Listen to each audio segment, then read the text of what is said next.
Attention to Orange City. Right after Ragbri left out of Orange City, the city started on renovations to Windmill Park. The city was gifted a donation to make it all happen. KTV's Taylor Deckert has more on the project and timeline.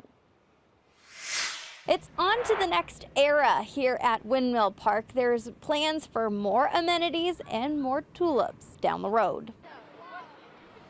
Windmill Park is a centerpiece in Orange City, home to many activities throughout the year. So as you can see behind us, there's been construction beginning already for really where the majority of our tulips are located, creating a beautiful new area with tulips, sculpture, a new gazebo. There'll be some really cool lighting. It's going to be a real transformation of our downtown Windmill Park.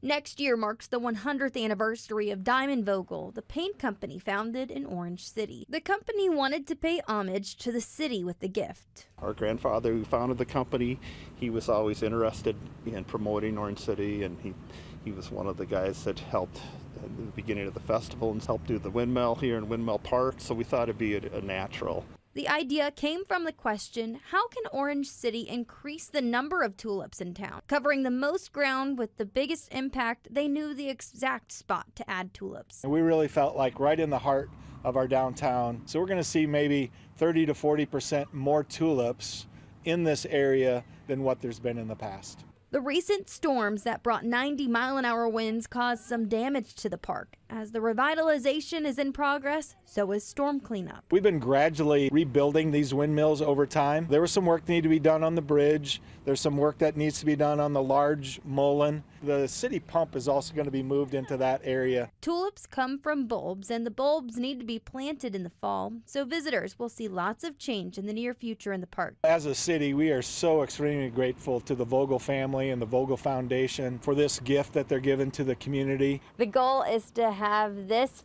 park back up and ready in time for the Tulip Festival in May of 2026. In Orange City, Taylor Deckert, KTIV News 4.